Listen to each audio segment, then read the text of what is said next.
What's up, everyone, and welcome back to Punches and Pundits. And we'll start off with reviewing the card that happened. Thankfully for us UK fans, pretty much early. We didn't have to stay up too late. It was in Saudi Arabia, and we'll start off with the main event. Now, since we last done a podcast, so much has happened. Originally, it was supposed to be Khamzat against Whittaker. Obviously, Khamzat's dropped out because he fell ill, and we got Aliskerov v Whittaker. Now, Aliskerov had this reputation. Well, I'm saying had, considering the result. He had that reputation of being this sort of dark horse, 7-fight win streak. He wasn't quite ranked. He wasn't quite ranked yet. But even Dana said to Whittaker after the fight that everyone was avoiding him, that no one wanted to fight him, and Robert Whittaker made quick work of Aliskerov. Easy money. Listen, Aliskerov for me, he's still a talented fighter, but for me, it was too early. Of course, the last time he lost was against Chimaev. So, he's a guy... By knockout as well. Yeah, he's a guy that does have history. And funny thing is, he knocked him out with an uppercut as well. So that's probably one of his weaknesses. But you have to put respect on his name. He's a company man, come in last minute to save the card. He didn't have to take that fight. A big step up in competition. But listen, Whittaker's been there, done that. Experienced guy, veteran. Do you think it's a win-win for Aliskerov? Maybe obviously he got finished in the UFC now, so that aura, you kind of lose that, what I'm trying to say. But I mean, the upside, if he would have beat Robert Whittaker, the title shot is right within reach from not being ranked. 100%. So I don't blame him for taking a fight. His next fight is definitely a top 15 fight. Yeah. He's earned himself that fight. It may even be a top 10 fight. You never know. So I'd say take some time out, recover. But listen, Robert Whittaker's in a very, very good position now. There's talk of him going into that the fight that's been announced recently, Dracus versus Adesanya. It's in Perth. It's in Australia as well. Fighter, so it's a very good moment for him. A good guy, a guy who's been around, done that, doesn't really go around causing trouble. An excellent fighter. And listen, I'm happy for Robert Whittaker. One of my favorite fighters. So he done very well. I was cheering him on last night. Especially considering like the dent that the loss against Dricus du Plessis, like he was dead awful in that fight, and to flip it around, he was even asked in the broadcast after the fight, who would you rather fight between Izzy and Dricus? And he said, I want that du Plessis fight more. I mean, even though why would he fight Adesanya again? I mean, I understand the Dracus fight. But he's lost twice to him. Yeah, that's what I mean. So he's lost twice to Adesanya. There's no real appeal in making that third fight. With the Dracus fight, that was just off. You could say it was an off night, but then I think it's a bit disrespectful to Dracus as well. Yeah, he was good. Dracus just has that unorthodox style. And listen, I wouldn't put it past Dracus if he beats him again. But Robert Whittaker is definitely a guy who you have to be at your best to beat him. And only the best guys can beat him. And listen, he showed against Aliskerov. A lot of people predicted Aliskerov may beat him. But listen, he made easy work of him. And listen, very well done.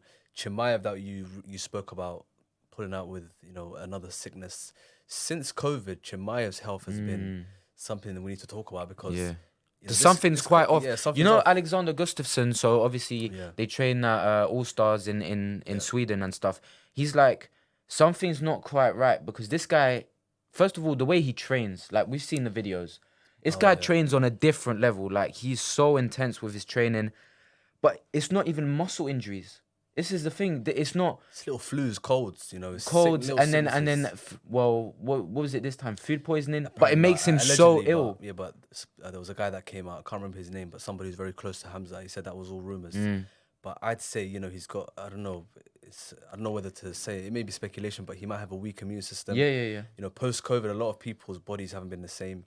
So it'd be sad. People are saying it reminds them of Zabit. Similar situation where Zabit's health kind of caught up to him. But Khamzat is, for me, one of the most talented fighters we've seen in a very long time. And for the thing is, to get in the way of him achieving his greatness, which is becoming champion, would be 100%. But disappointing. As much, I feel like even the times that he's been in the octagon, like when he burst onto the scene, in 2020, when he fought like twice within a week, and you just thought, this guy, it's a matter of time before he's going to be champion. Then he had the fight with Gilbert Burns, which, within careers of like top level fighters, you have to have a barn burner. You have to have like a fight where maybe not like a Khabib, back and forth, but like most fighters, they've been in fights where they're really tested, and that was that fight for him. Gilbert Burns gave everything. Yeah, for that him. was the fight that wasn't his most impressive performance, but it was the best fight for him for his development. And We saw his Usman, intangibles. yeah, exactly. But even past that, then you start having the question regarding his weight because he started at 170, Got to and then 185, the whole. I mean, till this day, I don't understand why they try and make Diaz v Chimaev. I mean, that was what sort of they matchup was tried that? to- But that didn't No, happen. that was Dana basically. You know, Diaz is pretty much a nightmare to negotiate with. I reckon that was Dana kind of getting his little get back. Fed to the walls. Yeah, type. yeah, he wanted him to absolutely get battered and just leave like that. So, But you know, yeah, and I find then it but then Hamzat lost stock the way he, when he didn't make weight, do you remember he was just like whatever, like I'm gonna smash everyone, like I And don't then, care yeah. about weight. So then cool, everyone's accepted that now he's a middleweight, but then it's just I can't Problem remember the after stats, problem. but it's how many pullouts. Yeah, I mean, at How many 170, pullouts? you could say he was a bit oversized. At 185, he's got these health problems.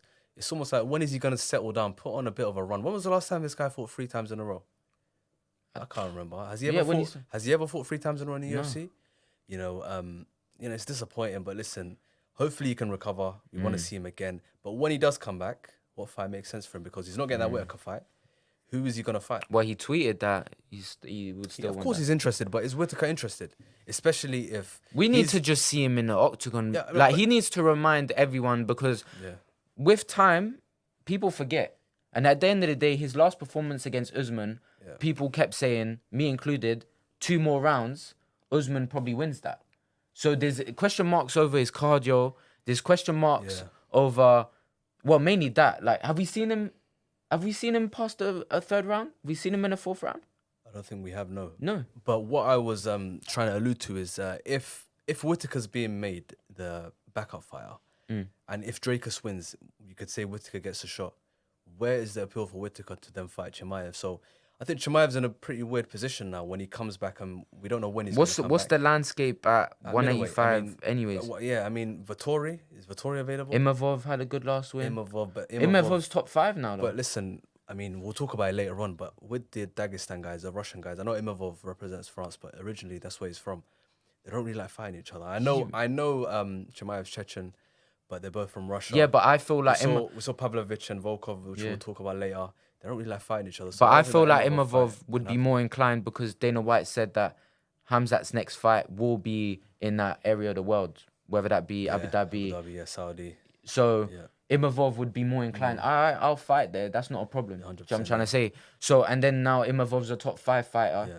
That fight could potentially, obviously, it's not a Robert Whittaker, like it's not a huge name, but we just need to see Hamzat in there. 100%. Do you know what I'm trying to say? So, But even, let's talk about that Whittaker fight, Chimaev. If that fight would have happened, who do you think would have won? Especially the way Whittaker looked last night. You know, we haven't seen Chimaev in a while. the way, so Who do I you think would've rewatched, well, it wasn't a long fight. It was like 2 minutes. But what I saw in like that span of 2 minutes was Robert Whittaker's feints. Aliskerov was biting Every single one, yeah. every single one, like at least 4 or 5 times within the space of 2 minutes. And then he went for the punch. That's all she wrote. Do the chicken dance and patience, stuff. the It's patience he it's showed. Robert Whittaker's like, Vintage. dude, but it's hard to say because when you close your eyes and you think of Hamza at his best, at his real best, Double leg. double leg, Straight like away. he held Usman down Yeah, for Usman. a whole Listen, round. He definitely would have taken Whittaker. He would have down. taken him down, but I It's don't know if he would have Whittaker, submitted yeah, him. would he have held him down? I don't know. As the fight goes on. Yeah, I would have favored you're Whittaker, gonna 100%. favour Whittaker. But it's Past fact the that- third round. It's just the patience Whittaker showed when he had Aliskerov hurt. You know, the way he didn't rush the finish, took his time. Yeah. And the way he, mixed it up with the head kick as well. And even that uppercut, he didn't force it, he didn't rush it. Yeah. Daniel Cormier Kill made a it. very good point. The guy is very experienced, so you could say if Chimaev was to get in there with Whittaker, Killer instinct. Yeah, experience probably would have won. But listen, it's we Yeah, don't it's know if what buts would and happen maybes unless they now. get in Like, there, but but also regarding that as well. So, I mean, Sean Strickland, he's right there. he's right there. But So- he's been promised a shot apparently. So yeah, So it's a but weird then position. what's, let's say Dricus v Adesanya does get made and there's no need for Rob. Yeah. Is Rob just gonna stand there and wait for Strickland to be booked honest, and then yeah. fight? Then he's gonna Yeah, I mean, want to get a fight. So either But is Chimaev a good fight to have when you know you're right next to a title shot? That's a very risky That's a fight. scalp, though. That's He a won't- high. That's a high risk, low reward though. but you don't think they could make Is Whittaker? Chimaev ranked at middleweight? I mean, he's like 13. He's 13. So we know Chimaev, the ability he has. But if Whittaker, who's basically on the verge of getting a title shot, was to lose to Chimaev, that would mess him up. You're losing to a guy who's number 13 in the world at middleweight. He's not going to get another title shot. And he, for me, will get the title shot if Dracus wins. If Izzy wins, I reckon they make the Strickland-Izzy rematch. Because they're not going to give Whittaker a You fight. don't think there's a world where they do Strickland, Whittaker, number 1 contender? Strickland's not going to do that. Strickland has said, I'm next. And you know Strickland, he's a guy who's a bit hard-headed, stubborn. But he loves to fight, though. If they pay him, he might do it, but I don't know. You know, And then it's one of those I can't lie, a Whittaker-Strickland fight, crazy fight. that's an intriguing matchup. Do you know what I'm trying to say? Intriguing matchup, but I mean, It would probably be, it would go 25 minutes. 100%. That's a decision fight. There wouldn't be a finish, I don't That's think. a Strickland. I reckon that's a Strickland jab. Just jabs him all night.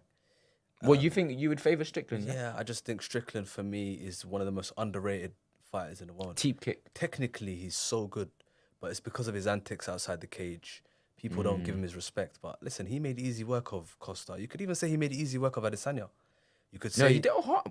you could say the Drake. 100%. Who's made No one. Who's made I mean, he knocked Adesanya him- look like Did he that? not knock him down, or he rocked him? Yeah, badly? second round. It was a knockdown.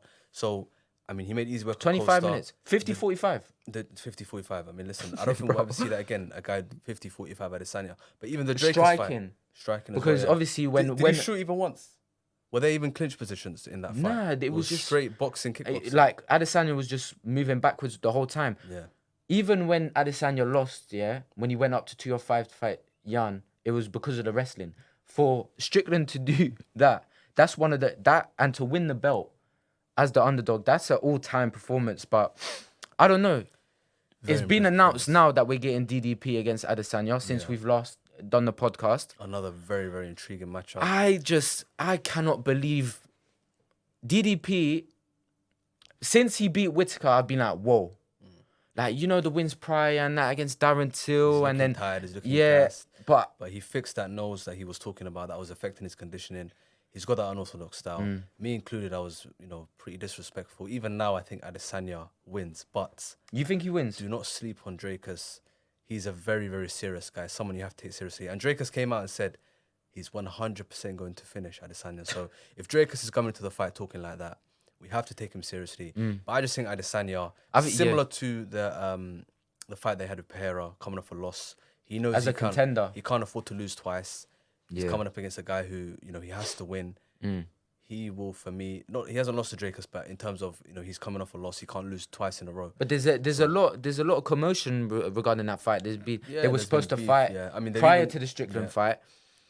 I'm sure. I mean, the UFC are gonna milk the promo, the embeddeds, the countdown. They're gonna show the clips of when they went into the octagon. The whole who's the real African card. That's all nonsense. Stuff. I didn't really like all of that stuff. Like, there's a world where I can see Adesanya just, I don't know, he's been in the lab, and he just puts a clinic. He looks hungry. He looks hungry. He looks focused. When Izzy feels like he's being disrespected, I just think he's gonna put on a clinic. But it's about building on that. For me, he can't afford to lose again at middleweight, especially if he wants to be seen as the greatest middleweight of all time. I didn't even know he'll be 35 when He's they not fight. young. People think he's young, but he's not. But then we have to take into consideration, when it comes to combat sports, boxing, MMA, 35 is perfect age. But you know that record about once you go above, once it 35 and above champions trying to defend their belt, obviously it would be. But with Izzy though, he doesn't have too many miles on the clock in terms of damage, so he's different to other 35-year-olds. But he had to take a year out because of mainly injuries and stuff. Like, he had to get his mind right. Yeah, but in terms of actual times where he's been severely hurt, I mean, you could think about the Strickland fight where he was hurt, the Pereira fight, but other than that, in the UFC, has he really been hurt? Him. Yeah, gassed him, you're right. Actually, that was probably the one where he took the most damage. Bro, but other than those 3 fights, I'd say he's had a smooth run in UFC. So for his legacy-wise, he regains that belt against Dracus. Yeah. And where we talking Adesanya all time? All time for me is very difficult to. Is he the best middleweight of all time? Listen, it's very difficult for me to say that. You've got the legend Silva. For me, Silva, you could say in terms of. I mean, listen, Izzy may overtake him in terms of defenses eventually, but what I'm saying is when it comes to the actual, the way, Silva changed the game, bro. The way when he came in, nobody was fighting the way Silva was fighting. He was a phenomenon. He was someone who fought in a style that, like I said, no one has seen. And they fought. Coming from Brazil. It was kind of like a passing of the guard, but innit? that wasn't prime versus prime. I can't really look into that. But for me, it's very difficult. Silva. The only thing that you could put as asterisks around Silva's name for me that puts him that you can't say he's the greatest of all time. Same with Jones is the PEDs, but when it comes to skill for skill, it's very difficult for me to put anybody above Silva. But in terms of like resume at 185, yeah, I mean, won the interim belt against Gastelum. Then he knocked out Whittaker. That run was crazy. He beat Romero, he beat Costa. Obviously, he lost against Pereira, but then he regained it. Beat him, and then he's lost against Strickland, and then he regained it. I guess it's not like smooth sailing for like the last. You could say his competition has been tougher compared to Silva's. Yeah. But that's just the sport evolving. Fighters are getting better. It's expected that, the competition gets better through that. That's just normal evolution. But the middleweight division is a very It'll be interesting to see how it plays out. Obviously, 305. What is it? August. Yeah. August, so we'll get that. We'll know. We'll know the landscape. Come August time. Now let's go into the co-main event of yesterday, and it was I was a bit surprised because it was a bit of bad blood between Pavlovich and Volkov. Yeah, both Russians. Teammates, former teammates. Trained even together. shoving each other like. Yeah. It was a weird one because apparently, I can't remember who, but I think Volkov was saying he didn't want to fight him originally. Yeah. He Basically called him a bit of a coward type vibe. These men don't take lightly to... I refuse a fight. Like, these men don't take lightly to even that. after the fight, when you're expecting them to shake hands, put bad blood aside, you kind of pushed him away. One thing that stood out for me, and I'm not going to lie, it's happened to a few fighters. Regarding Pavlovich, the aura that he had for that little run where he knocked out Blades, he knocked out Bam Bam Tuivasa, where he knocked out Derek Lewis, everyone in his path, and you're like, whoa, what? This guy's got dynamite in his hands to a different level. You know how you get UFC fighters, they got dynamite in their hands, but this one is like nuclear weapon. So he cleans out all these guys, then he gets the interim. So now gold is on the line. And we all know what happens. Tom knocks him out and stuff. But I think the Pavlovich on that run, he catches Volkov. Yeah, I think you're right. I mean, I get what you're getting at. You could say it's a confidence thing. Yeah, I think it's a confidence thing. But Volkov for me has always been, listen, even though he's lost quite a bit, he's always been that dark horse. For me, on his day, he's not quite championship material. No, he's not. But on his day, he could beat anyone. He's just. I don't think that range for me. That range he fights at. He's very lengthy, very tall. He fights the right way. You see guys like Stefan Struve, for example, who was 7 foot, but did not know how to use his size. Would fight on the inside. When listen, you've got the longest reach in the UFC. Yeah. Volkov knows how to use that reach. He knows how to fight at range. For me, Volkov is a sticky matchup for anybody in that division. But listen. But look at what you could say. Look at what Tom Aspinall did to him. Yeah, he submitted him. No, but Aspinall for me is second to Jones. At heavyweight, he's second to Jones. But the thing is as well is that I rewatched some of the fights and Pavlovich knocked out Curtis Blades, smoked him. So now I'm like, nah, Tom has to beat Blades. I'm sorry, he has to. Realistically, I'm not coming from being a Brit here. No, I expect Tom Aspinall to, obviously, touch wood, he doesn't get injured like the first time. He smokes Curtis Blades. I feel like on paper, 100%. On paper he has to. But what if Curtis Blades double legs him, holds him down for 5 rounds? He won't. I think. What if? Curtis Blades is another one, who can beat anybody on his day. That heavyweight division for me is wide open. You've got Jones, you've got Aspinall, and for me everybody else is the same. Do you remember for example, up until when Charles lost to Arman Sarukian, it always felt like you had Islam and you had Charles. And then you had the rest. Charles beat Gaethje, beat Poirier. I mean, now you could say beat Dariush. Yeah, now you could say Islam, and then everybody else. Yeah. Because Charles is. But that's what I'm saying. It feels like obviously you got Jones, but you got Aspinall, and then you got the rest. For me, it's the rest. Until maybe Stipe, but we don't know what Stipe we're gonna get. Yeah, that is true. Coming off a knockout loss to Ngannou, he's been out of the cage for 2 years. Until that proven could be a good thing or a bad thing. That could mean he's recovered from the knockout loss and he's going to be, ready to go, or he could come back very rusty. But just slow. He looked very slow on the pads. We'll see until proven otherwise. Yeah. Another nasty knockout on that fight. Was no time. Volkan Ozdemir. Now he has some serious knockouts on his reel. I remember when he obviously fought DC, he was looking like a machine. DC obviously similar to what Whitaker done to Aliskerov, just made easy work of him, veteran performance. And he kind of lost confidence and kind of went on a the downward time spiral. where he fought Yuri and just got absolutely obliterated. But with Ozdemir, like I said, he has that knockout power. It's a weird one because, you look at Johnny Walker, since he's made that move to SPG, he went on a bit of a... he kind of turned his career around. He looked very good, went on a bit of a win streak.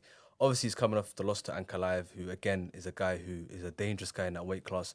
Should be getting a title shot. We'll speak on that later. But, Johnny Walker, again, is kind of... He doesn't get knocked out normally, though. All his knockouts are like he's basically dead. Yeah, that's what I mean. You're right, bro. There's no such thing as a TKO in his fight. Would you say the knockout last night was worse than the Jamal Hill one?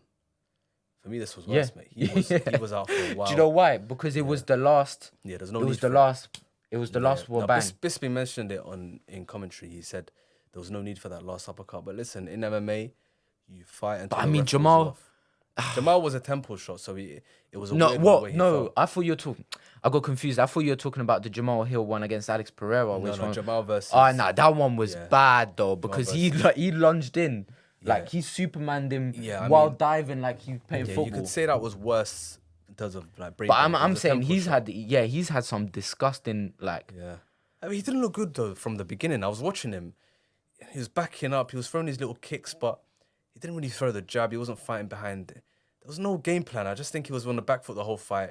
Volkan was before the knockout. Volkan was teeing him up. Yeah, teeing him up, pressuring him against the fence. And it was a matter of time. And listen, a very good performance for him. Where does Volkan go next for you? I mean, he's not near a title shot, but it just I'd say in every division you have some of these fighters that win some, that lose some, and you only start taking real notice once they've got 3, 4 in a row. Yeah, Ozdemir just fight people within the top 10 and just.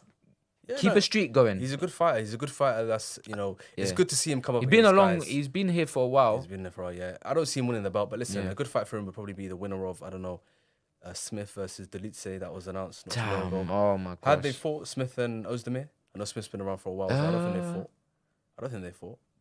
That's a good question. Maybe on like an Apex that everyone's forgotten about type vibe. But if they haven't fought, that's a good fight to make. I think two guys have been around for a while. Two veterans. I cannot lie. Anthony Smith and Delice fight is not like on my Christmas tree bucket list fights to watch. But listen, both guys are last minute replacements. The original fight was Khalil versus Jamal Hill. Khalil goes out, pops for steroids. Then you can do Jamal Hill versus Olberg. You were high on Olberg for me is a dangerous guy. On a crazy win streak. Hasn't lost since that first loss in the UFC. Yeah. I was favouring him to beat Jamal Hill because he would have beat Lionheart as well, yeah. I'd say he would, yeah. But then Jamal Hill pulls out due to injury. Now Olberg pulls out. It's just been a weird. Honestly, that whole card is cursed. It started off with McGregor, but it's not even that card. We lost Khamzat. Like that little span of a few days where you're just checking Twitter and you just get rumor and you're like, the last time we spoke on the podcast, we were saying, why would Chandler put out a tweet saying it's still happening and whatnot? Then to find out that it's not happening. Then we lose Khamzat against Whitaker. Obviously, we get Aliskerov, but it's not quite the same. Then we lose McGregor and Chandler, which we have so much to unpack regarding that. It just feels like it's just been weird. It's been horrible. Like obviously for 303, Yuri and Alex fight. You're gonna want to watch that. Even it's weird because even though the first fight ended within 2 rounds, that's still a fight considering Yuri's last fight that I rewatched literally yesterday. Yeah. This guy, I don't know though. Alex could just catch him again. I'll put this out there. Listen, if this fight goes beyond the second round, for me Yuri wins. I'll be real. Right. For me, we have not seen Pereira his conditioning at 205. He's got a broken toe. He probably has more power going into light heavyweight. Yeah. But going past the early rounds, I don't think he can keep up with Yuri's conditioning. I think the longer the fight goes, Yuri will overwhelm him with that pressure, grappling. I think Yuri wins. If it goes past the second round. You don't think Alex catches him like? I mean, because the knockout in the first fight, it was a little weird. It was like Yuri was clinching against the fence, and then it was a little short hook. Yeah, I but couldn't it really see was it. like elbows, and Yeah. then it was a. Yeah, A lot of for people me, said it was early. It was an early stoppage. It was an early stoppage, but Do you think that played a little? Well, the thing is, yeah, and we can talk about Ankalaev just quickly now. What's the appeal for? I mean, if you're the UFC, Hunter Campbell, Dana White, you got the choice between making Alex Pereira, Yuri Prochazka 2, or making Alex Pereira, Ankalaev. I think the fact that I just think Ankalaev doesn't want to fight at short notice. To be honest, it is a short notice fight. How long have these guys had to But prepare for each other? He could wrestle Alex. Yeah, I know, but I just think he wants to fight Alex Pereira with a proper solid camp. Yuri's a bit of a wild man, doesn't really care. Pereira's a wild man as well. They're literally fighting each other on what, a 3-week camp, 4-week camp? And they fought on 300. Exactly. So this Like is a three quick events fight. ago. A quick fight where, I mean, I doubt both guys are in complete like physical shape. I just think they're both guys who are willing to fight. Yeah, And I because don't think Ankalaev wants to Yuri's fight at legs short took notice. crazy damage against Rakic. Yeah. Like he could barely he got out of the first round, but he was just not gonna lose that fight. Like Rakic, first round, I was like, whoa. But for me though, And it's a no-brainer. The winner of that fight has to fight Ankalaev. I mean, listen, give the guy his shot. How long has he been waiting? Yeah. And for me, he's a horrific matchup for Pereira. Yeah. A I horrible can't even matchup. disagree. I literally cannot disagree. And I think the UFC have that in mind, that Ankalaev would just wanna he would strike up until wanting to get a takedown. Even boxing, you could say he's the better boxer. He's the Whoa. better boxer in terms of boxing. Ankalaev's an underrated boxer in terms he of knocked out Johnny Walker nicely. In terms of kickboxing, Kutalaba, of course, nice knockout. of course, Pereira's the better kickboxer at that kickboxing range with mixing the the kicks kicks. with the strikes. But in terms of boxing, you know, in that pocket, I'd say Ankalaev's the better boxer. So don't be surprised if Ankalaev keeps on the feet for the majority of the fight and maybe takes him down at the end of the round to nick the round. You know, he has more ways to win this fight than Pereira, in my opinion. Pereira has to knock him out. You don't see a world where Pereira wins again and then they give him a shot at a third belt. I mean, it could happen, but I think they're gunning for the Pereira-Jones fight if Pereira keeps winning. For me, obviously, Pereira is quite a big heavyweight. I don't really understand how he made middleweight in the first place. It's crazy. But I think they're banking on Jones coming back, fighting Stipe. And Jones, for me, has the option of Aspinall and Pereira. Of course, we want the Aspinall fight. I want an Aspinall fight straight away. But my point is the UFC obviously are marketing. I mean, they're going to go for the fight that The makes bigger more. fight. And Especially on like Jones a has short alluded notice. to it as well. Especially on a short notice like that. If they would have said, all right, you're getting Pereira, Ankalaev. Yeah. They would have been like, you lots are violating. Yeah. At least you know Yuri, like you said, he's a madman. And he's going to go in there and he's going to swing and it's kill be killed. And you're going to get an entertaining But I fight. want to put this out there as well. I don't see Pereira doing anything at heavyweight. I'll be real. I think Pereira at light heavyweight, perfect size. Yeah. To me, at But heavyweight, could you there's deny bad matchups. a man a shot at 3 belts? No, you can't deny it. But if he fights Jones, Jones takes him down, submits him. Aspinall takes him down, submits him. Curtis Blade takes him down, submits him. The 3 top guys in the division. So look, I mean, there's too many grapplers at that weight class for me, and that's To be honest, the fact that Jan Blachowicz, he got past that test. Yeah, but is Blachowicz the grappler? No, he's not the great. Curtis He's Blades not is, obviously, Jones and is. it's a completely different way. But can you deny? Like I said, can you deny No, him? absolutely not. Absolutely not. Give it to him, but Because it won't end well for him. this is a conversation I had as well. Is like, where's Pereira all time? Right now, like he defends his belt against Yuri again. And it's successful. Hypothetically, if there's a world that he won a 3rd belt, like who we talking about here? Like, We're talking about a guy who's already a Hall of Famer, which is crazy. but that's a given. Yeah, but he's we're become, talking he's become a Hall of Famer in such a short space of time. We're talking a Mount Rushmore. We're talking a Mount Rushmore. Rushmore. You know, for me, Is he above Izzy? Izzy Because you know how Izzy was like. Izzy knocked him out though in MMA. In MMA, they're 1-on-1. Is he above Izzy? Yeah, but I mean, he's No, beaten but Izzy even more even in times terms of kickboxing, MMA, but even in he's in won MMA 2 belts. He's defended. He's defended 2 belts. yeah, you could say. I mean, but Izzy's defended He's it more than him. Yeah, but he's defended 2 belts twice. He know. beat Jamal Hill and he beat Yuri. Well, no, Yuri was for the vacant. Did he defend? I mean, It wasn't a successful defense at middleweight though. His first defense was against Izzy, wasn't it? Yeah. So it wasn't a successful defense. But I mean, that's a good question. I've still got to go with Izzy, but if you say Pereira, that's not a bad shout as well. But Because you remember how Izzy was like back in the day. He was like, he's just a guy in a bar talking about, oh, I beat this guy, and the way it's flipped around, and now, I mean, Pereira's fan base. Pereira is that's something He's one of the biggest stars in the UFC. And he doesn't now. speak a word of English. It's the same with Charles. Sharma. All this is Sharma all day long. Sharma. That's him, Sharma, and everyone loves him. But yeah, It's like him, Charles. Yeah. You let your fighting do the talking. No, and at the end of the day, the day he learns a bit of English will be. At the end of the day, he's got, like I said, he's got ultimate dynamite in his hands. You get levels to punch in power, and he's disgusting power. He's in that Thanos level. No, yeah. And to be honest, if we're talking about the hardest, you said hardest hitter pound for pound. You said Josh Emmett. Josh Emmett, yeah. But I mean, Josh Emmett makes guys have sheezers. That's why, like, for me, you look at a guy like Pereira could though. He could, yeah. I mean, he could. I mean, that left hook could make anyone. For me, the seizure stuff. For me, you've got to look at that and just take that into account. But Pereira, I can't lie. Is a dangerous guy as well.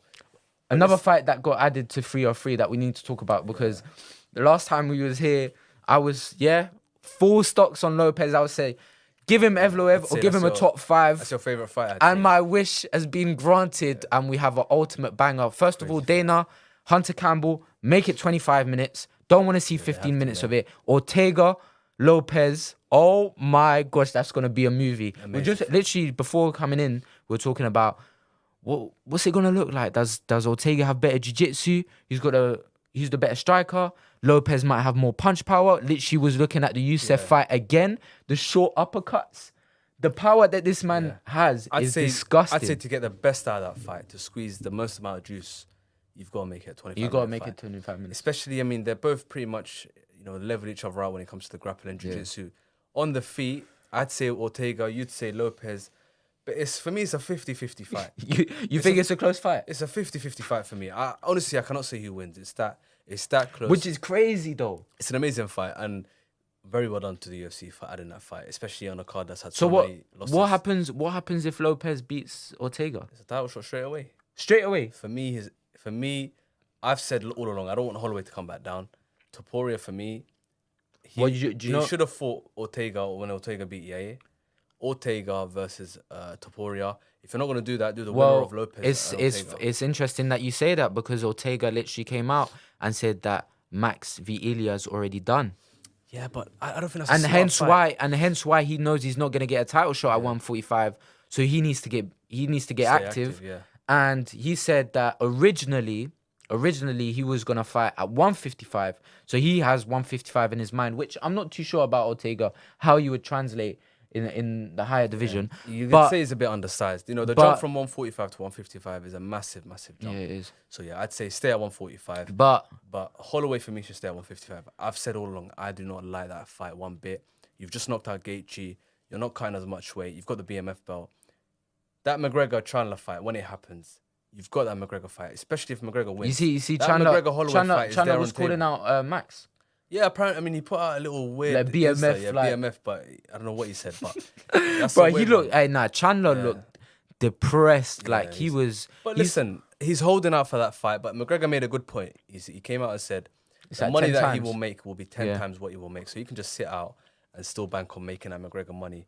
I mean, a Max fight would be huge as well, but it's not quite Conor McGregor. Obviously. What weight would that happen at? Would Chandler be willing to go down to 155 when he's pretty much waiting at 170? Chandler's going to cut weight when he fights McGregor. Make no mistake. He's going to make sure he's a big 170-pounder. He's fought at 170 pounds before. Is it a smart move from McGregor to make it at 175? Do you believe? I don't think it's a smart move. So do you believe that we get this rescheduled for August or September, like the rumours? You never know. I mean, we saw McGregor in Bellator last night walking around. I mean, it's a weird injury. I'm not going to say he's faking the injury. A doctor came out and confirmed it. It does affect your movement. A guy like McGregor, who does depend on his movement. Truth is, But I'd say we do get rescheduled, but not. The truth is, and I've actually thought about this, is Conor McGregor of old, he fights. Conor McGregor now, he doesn't. No, that's because Conor fought Dustin Poirier with like mini fractures in his leg. we all know what happened. Exactly. I think he's at a stage where He can't afford a loss. Yeah, he can't afford a loss. And he has to, in his heart of hearts, needs to feel like he's at 100%. Yeah, it's his because final run. if he goes into the octagon and he doesn't feel 100%, what's the point? Chandler's just going to be there throwing bombs. You can't throw kicks. And you can't even get out of the way and evade his shots because you've broken your throat. It's mad though. Like, it's just a pinky. You see, Islam Makhachev was like, you're a chicken. They're going to say that, of course. Topuria came out, was giving it to him. Ali Abdelaziz, the famous hater, biggest McGregor hater, came out. Yeah. But they're his rivals. They're meant to hate. It's not a problem. But McGregor, for me, made the right decision. For me, he's fought injured so many times. The Chad Mendes fight. Like, apparently, the Diaz fight, the first fight, I didn't even know. He came out recently. I mean, you probably know, but apparently he had a staph infection. I didn't know that. Yeah. So but that even throughout his documentaries, like the first Notorious documentary, or even the latest ones, you see the injuries that this man has gone through, like against Khabib, like his foot, all stuff like when he's like, my foot's a balloon, and he was out for so long. He's fought injured, so at the end of the day, you can't question Conor's character in terms of this guy. He wants to fight, but at the same time, I think he learned a valuable lesson against Dustin Poirier that you don't go into fights injured, and least against someone that is gonna try throw bombs at your head. That's they're hungry to get your scalp. No, it's not. You have to be 100%. It's not a smart move. And listen, he's got good people around him. Take your time, come back and recover. He's 35. This is his final run. If he wants to do anything, become a champion again.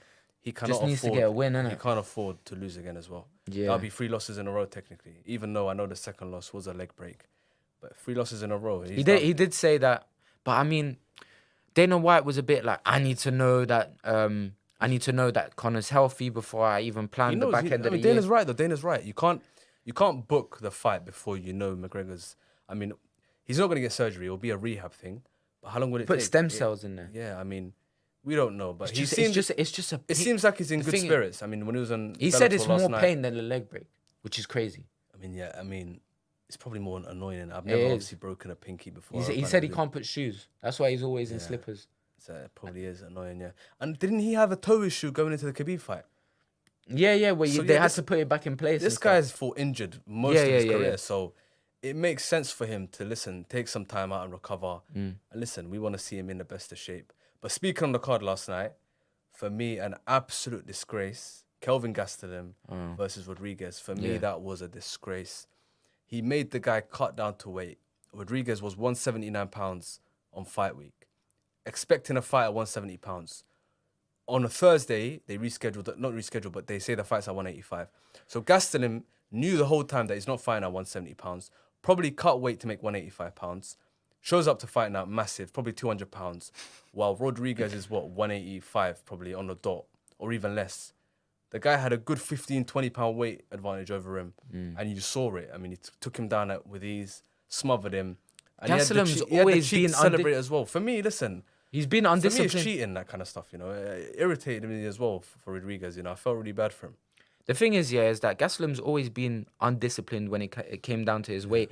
He had that little run at 185 where you're like, how is someone 5'9" that looks like he's eating cheeseburgers going toe-to-toe with Adesanya? It's just knocking out Bisping. Southpaw. Izzy's probably not used to fighting guys that his short. His power is enough to knock out 185ers. And he's got a massive head as well. His chin is insane. But he's not disciplined enough to be serious at 170. And that's just what it is. Look at his frame as well. He's 5'9", doesn't have the longest reach. You could say he should be a lightweight in terms of, if you look at his frame. Yeah, but his bone density must be mad. Yeah, bone mad, density though. probably. No, 170. But 170 as well, he's pretty short for that weight class as well. The fact that he doesn't make 170, for me, is straight down to ill discipline. Yeah, because it's not like, when someone misses weight, but there's not an ounce of fat on him. He looked like he was eating 5 guys. Did he look sucked up at the weigh-in? No, but he looked fresh, bro.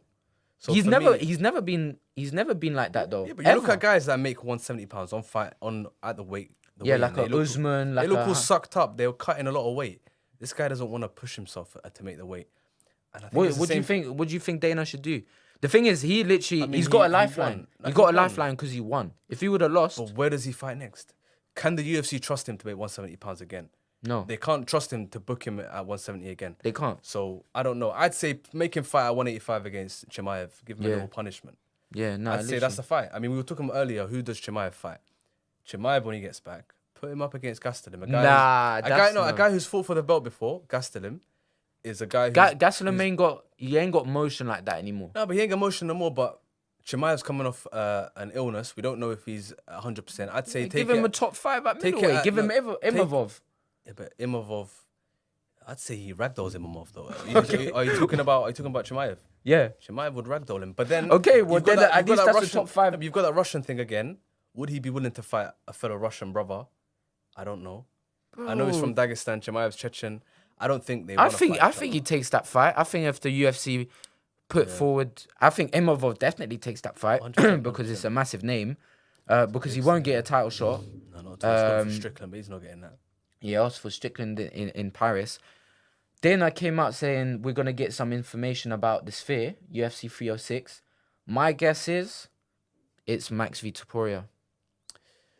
You know, that's my guess. That's my guess. But then that's a confusing fight because do you put up the BMF belt? No, they won't. They won't. If Topuria wins or if Holloway wins, they won't put. Are they gonna have? Are they gonna have the BMF on one shoulder? No. My guess is BMF will not be on the line.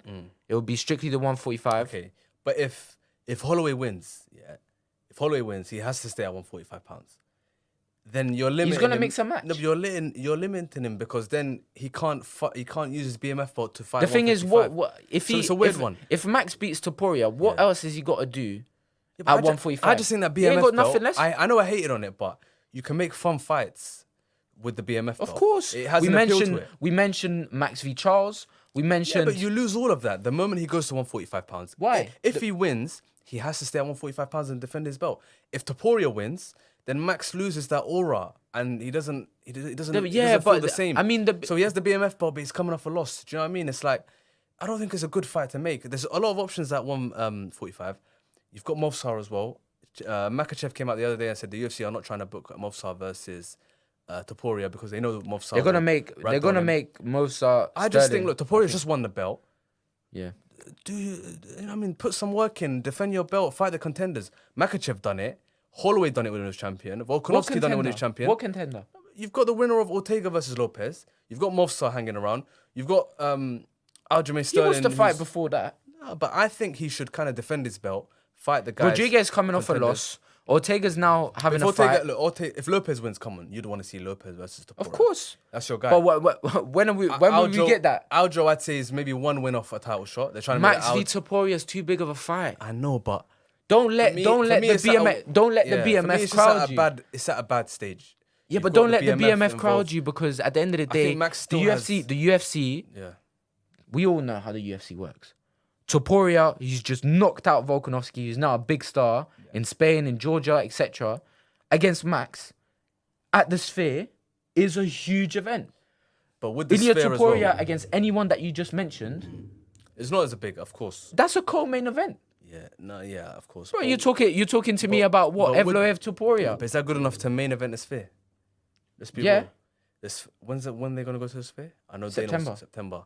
So that Sphere card, you know they're going to stack it because Dana said it's a one and done. So they're going to stack it. A stacked card, and we look at who's available. Jones, I don't think will be available by then.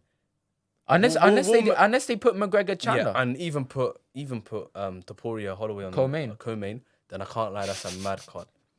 Bro. Yeah, that's a mad card. But I was hearing rumours that McGregor wouldn't be on the Sphere. Do you know what I'm trying to say? Yeah, so I don't know. It's a weird one, yeah. Who else could headline the fit? Yeah, Sean O'Malley. I mean, come on, let's be real. Max Marab. Yeah. Max, Ilya. I say they put all three. It's a Sphere, one and done, crazy arena. Yeah, but then you got to worry about 307, 308. Like, yeah, but I think Jones will be back by the end of the year. Huh? I think Jones is back by the end of the year. Okay, that's Jones. That's one. But then you've done your bantamweight, you've done McGregor, and you could do a lightweight. You could squeeze Makachev in there against who? Yeah, Makachev wants to fight at MSG. You could say Makachev's running out. Sarukian. Yeah. Depending on how Edwards goes as well. Against Bilal. 135 pounds as well. But we Yeah, just but spoke about that. that's what I'm saying. So then you get Sean, against Thing. I don't know. If Leon can make easy work of Bilal, you could say you could squeeze Leon against Shavkat. That's a crazy fight. No, we spoke about this. They're not good. Shavkat needs another fight. I think Shavkat is next, bro. I don't think he's gonna fight again. I think he's been. Well, he's been campaigning, saying I think he was in England just like 2 weeks ago. Shavkat. Yeah, so I think he's gonna be in Manchester. He said, "Shall I pull up to Manchester?" If he's ringside, and he's like in the camera, which you don't really picture Shavkat being like that, but he's like, "I'm next." Tells Edwards, "Yo, stop ducking me. I'm next." Then the UFC could be like, "Yo, I mean, Shavkat against Edwards. We really think Shavkat's the boogeyman." 100%. So he is the Batabi of MMA. I've said it 100 times. For me, you know how Lopez is your guy. Yeah. For me, Shavkat is my guy. Nah, I rate Shavkat highly as well. He's everyone's guy. Shavkat. Have we seen a guy on the rise, a contender, with a 100% finish rate? I've not seen this. He finishes everybody, and I can just picture him. Even when he's in a hard fight. In a hard fight, a fight that's back and forth, he can fight you. He can have a slugfest with you, and he'll finish you. Yeah. He'll take you down and finish you. He can fight pretty, overwhelm you, finish you. He's gonna finish you. Submission, knockout, head kick. The guy is a freak. Everything. And for me, because you have to give him that title shot. People try to say, Shavkat against Wonder Boy, he was only wrestling. He was injured. He couldn't strike. Yeah, but he still got to finish. He still got to finish. Think about the amount of people that are as fresh as a daisy I that don't like can't that get narrative. That's a nonsense. That are fresh as a daisy, you can't get a finish. It's MMA. That's how you do it. Yeah. MMA, the striking, grappling. You win the fight where your strengths are. Against Wonder Boy, the strengths for him in winning the fight is taking him down. Wonder Boy, his whole career, it's been his weakness for takedowns. So, I've got a question for you, yeah? Sean O'Malley came out and said his Mount Rushmore of strikers, the first name's going to surprise you, maybe a little bit. Number one, is that number one? No, he didn't put it in. He didn't put it in order. Topuria, Max, Izzy, and himself. Topuria, Max, Izzy, and himself. I think it's too early to put Topuria in there. Yeah, that's what I was think it's too early to put Topuria in there. Do you think he's saying that so that it's like, two of the Mount Rushmore strikers? He's bigging him up so he fights him. Because I reckon we see O'Malley go up to 145 eventually, especially if he beats Marab. Who's really there for him? I know Sanhagen and Umar are fighting soon. I'd say fight Marab if he beats Marab, which I think he will. Fight the winner of Sanhagen, Umar. Well, the thing is, if they put them on the same card, then the hype builds up even more, being like, well, listen, you beat Marab, I beat Max, let's do it. Because Topuria would make. Huh? They've got a bit of beef as well. They've been going back and forth. But yeah, I don't know. You got who would you replace Topuria with? Topuria, I mean, Dustin. Is it all time or current? Current. I think. Dustin, maybe. No, Dustin. I don't know. Strikers, well, I'm thinking mainly boxers. Alex Pereira. Pereira's on that though. He said Alex. Did I? Yeah, you said Alex. Or is there another Alex that you said? No, I said Izzy. No, Topuria, Max, Izzy, and himself. He didn't put Pereira? No. Put Pereira in there. Right, what the cool. hell? Fez. That's a no-brainer. Yeah. Topuria over Pereira. Are you crazy? Topuria's got nice striking though, man. I can't lie. He does. Against Josh Emmett and that. It's That's just another. It's a bit too early. It's a bit too early. You know what I mean? Yeah, nah. Did you see Masvidal and Usman doing the podcast? You know how we good to see. Yeah, do you know how we spoke about we'll never get Khabib v Conor? Never. When these lot were fighting, when Masvidal and Usman were fighting, I mean, they tried within the podcast. They tried like kind of say, yeah, it was that strictly professional and stuff. But you look back to their press conference and stuff. I know it was mainly sport related, like compared to like a Kobe. Too personal, yeah. But I mean, Masvidal was like, I'm gonna baptize you. He must have said that about 200 times. Like he said Usman's a foot stomper. Do you remember after the first fight where he went 5 rounds? Usman came out and said he was nervous. Yeah, that's like he was. That was the first time that he was proper nervous. Yeah, but listen, it's good to see Usman, of course, a legend, Hall of Famer, one of the best welterweights of all time. Another disrespected fight, in my opinion. Yeah, he is extremely disrespected. For me, Masvidal, is he a Hall of Famer? I mean, you could say there's less guys in the Hall of Fame. I know Uriah Faber's in the Hall of Fame. What's the criteria for you to be in the Hall of Fame? There's no criteria because Uriah Faber's a Hall of Famer, and he was never Dustin Poirier is going to be in the Hall of Fame. Dustin Poirier, interim champion. Yeah. He's got McGregor on his resume twice. Well, Masvidal first ever BMF He's champion. beaten Holloway twice as well. A lot of people don't mention that. Poirier beat Holloway twice.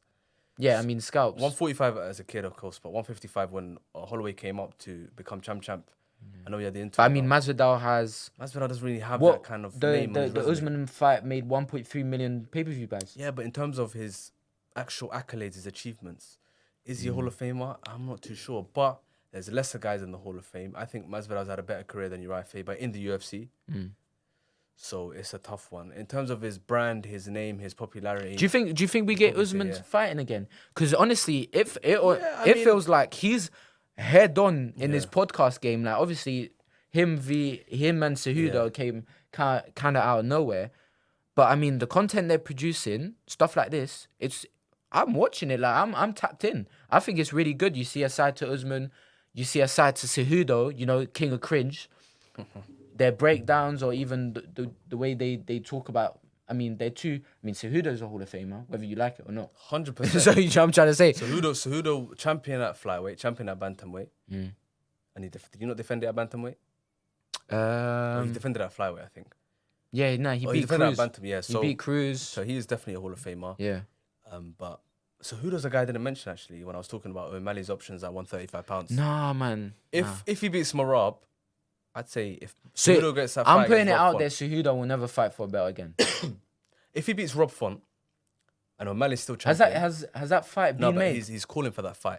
If he gets that Rob Font fight and he beats Rob Font, which I think he will, that O'Malley fight is an interesting fight. Did you see? So I know O'Malley would be inclined to take. You know how Dana White does those little videos, kind of like, you know, and you see the board behind him and you see names. Apparently Song Yodong.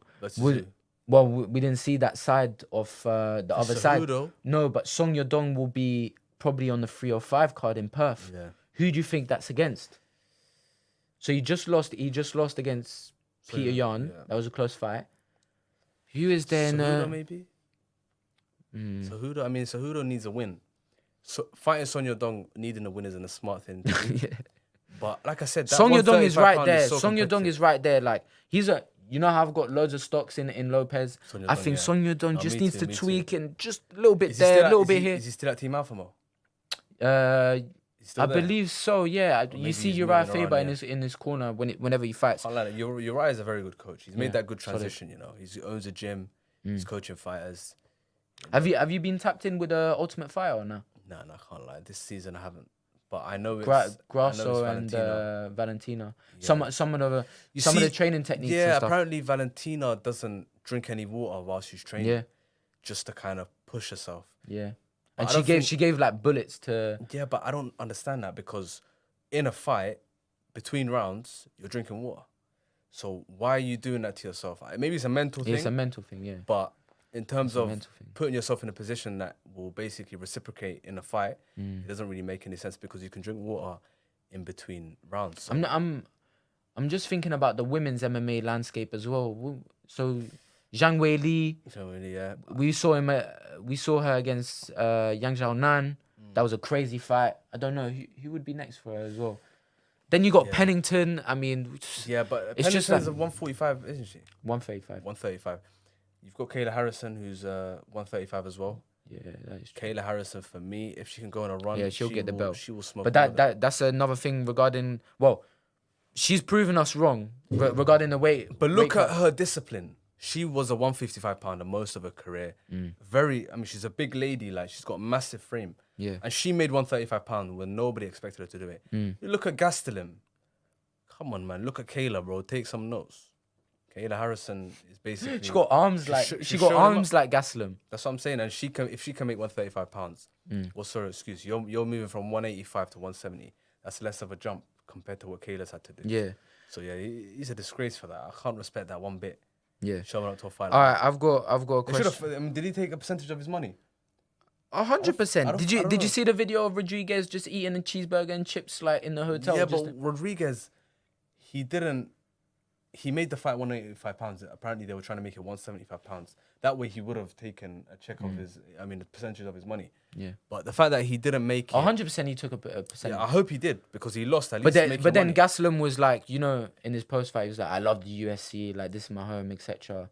Yeah, I think you know it almost feels like, you know, when you're a student and like the teacher's telling you off and you're just like, let me just like Bollockins on his way. He's just trying to suck up a little bit. yeah. Quickly before we end, so UFC 303 is next weekend.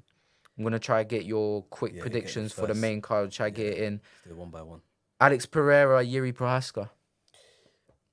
I know the Pereira fans are gonna abuse us in the comments, but abuse us. Abuse This is me, your point of view. I'm gonna get mine. These fans are crazy, you know. What? Relax, Shama, Brazil. Listen, Shama, but what's his name? Prohaska's gonna do his thing. I can't lie.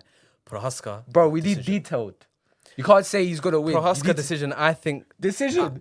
I'll tell you, Prohaska decision. I think Prohaska will weather the early storm. I tell you what. If this fight goes to decision, the Prohaska wins for me. No. If this fight goes to a decision, I'll buy you a munch. Okay, we'll see. I'll hold you to it. Bro, this is being recorded. If this fight goes 25 minutes, he's getting a free munch. And Prohaska will grapple him. What? Fight smart. Take him down. Yuri and fighting smart is not. Like, no, same but I think he has to. He can't come out fighting like a wild man. So you're saying Yuri decision. You're saying Yuri Prohaska decision. Alex Pereira TKO third round. Brian Ortega, Diego Lopez. I know what you're gonna say, but for me, I'm gonna go Lopez as well. Lopez, if it's a 5-round fight, Lopez. I don't think it is. 3-rounder, Lopez stoppage. Lopez stoppage in the third round. And I'm the biggest fan. I'm gonna respect Ortega. Diego Lopez, unanimous decision, win. Anthony Smith against Delitze. I mean, Anthony Smith decision. Yeah. Delitze lost. Who did he fight last time? I don't know. Was it Imavov? Possibly, but he looked drunk in that fight. He's not as. I mean, Smith ain't the best fighter, but Delitze is no better. So yeah, I go Smith. Ian Gary MVP quickly. MVP decision. I think MVP is way too experienced. I've said this before, and I think the experience will show. I'm going opposite. Ian Gary, unanimous decision. It's a decision fight. I don't see a stoppage. Yeah, I don't see a MVP, yeah. And then the last fight on the main card, Bueno Silva against Macy Chiasson. Bueno Silva fought for the belt not too long ago. I'm probably gonna lean towards her, but I don't really see a finish. What's the prelims like? Joe Pyfer's back. Yeah, the hardest hitter in the UFC. Yeah, according to him. Allegedly. Cub Swanson, Andre Feely. Feely got, was it Ige that sent him to orbit last time out? Yeah. It was a nasty Charles Jourdain. But that main card is very interesting. Some good fights in there. Peyton Talbot, who's been getting a lot of hype. You know, kind of like a skater vibe and stuff. He's a little weird. He's one for the future, and I reckon he wins as well. Yeah. So that's our predictions for UFC 303.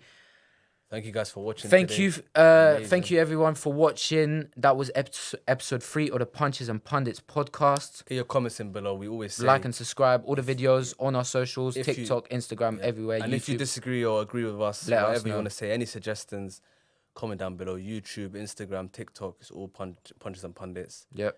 And we'll be back with you very soon. Take care, guys. Peace out.